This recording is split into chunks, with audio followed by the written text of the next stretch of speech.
To cut or not to cut? That is the burning question, especially now with the Reserve Bank of Australia easing policy for the first time since 2020.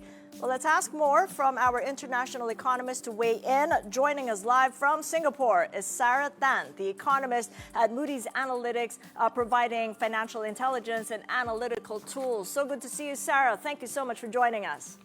Thank you. It's good to be here. All right, so rate cut timings. How has the Bangko Sentral's decision to hold rates steady altered Moody's Analytics' own forecast for the BSP's easing path? Yeah, the BSP kind of surprised the market, right, by holding rates steady at the latest February meeting. But that was actually in line with our expectations at Moody's Analytics.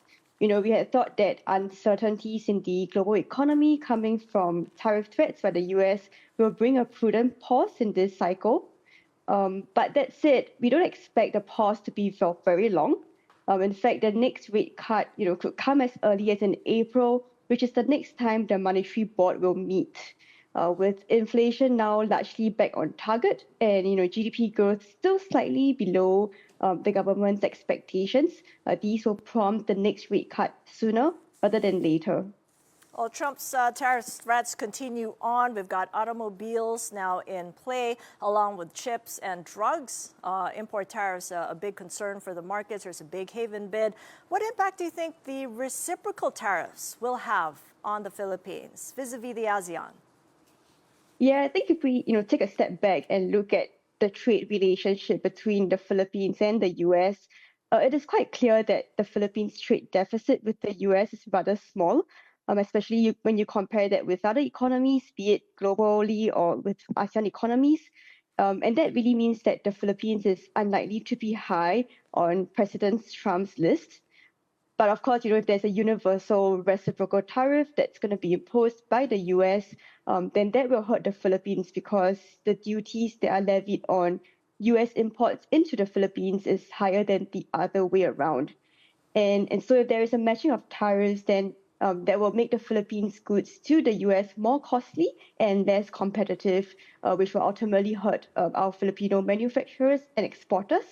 And that's worrying because the US is the Philippines' largest export destination. So relative to the other ASEAN markets, we've seen a graph there earlier where we are placed. How much of an impact would that be, negative impact, versus the ASEAN? Yeah, I believe our impact in the Philippines is rather small given our low trade exposure with the US.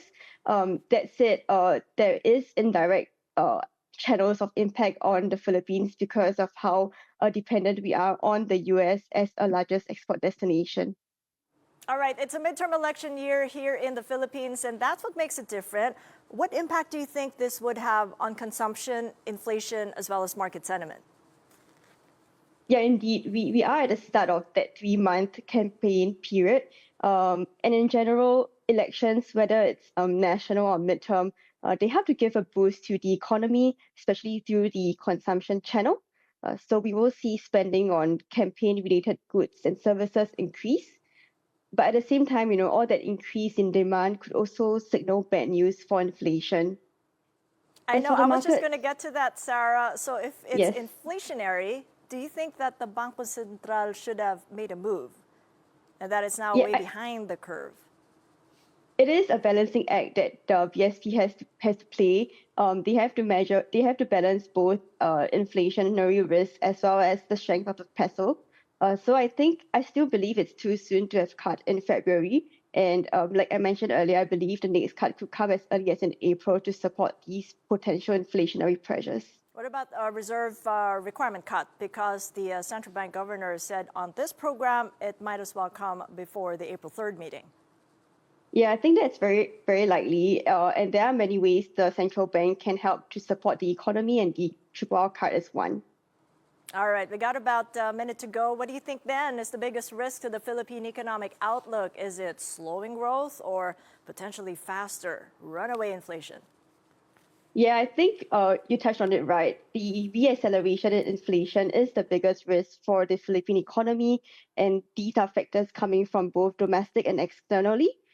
Domestically, I think the risk is that food inflation remains elevated due to frequent weather disruptions that could hurt domestic supply. Externally, I think we worry that the tariffs imposed by the US could cause, global inflation to rise due to the disruptions to supply chain networks. And so, if we have inflation accelerating again beyond the BSP's target, that could delay the timing and magnitude of a potential policy easing in the Philippines. And if that is the case, then the combination of borrowing costs and inflation staying higher for longer will be a recipe for further weakening in private consumption, which is not great for the economy given how it's the main driver of growth. Oh, so many uncertainties there to consider. It's an interesting time to watch the markets and be the central bank governor. Thank you so much, Sarah. Appreciate your time. Sarah Tan of Moody's Analytics joining us live in Singapore.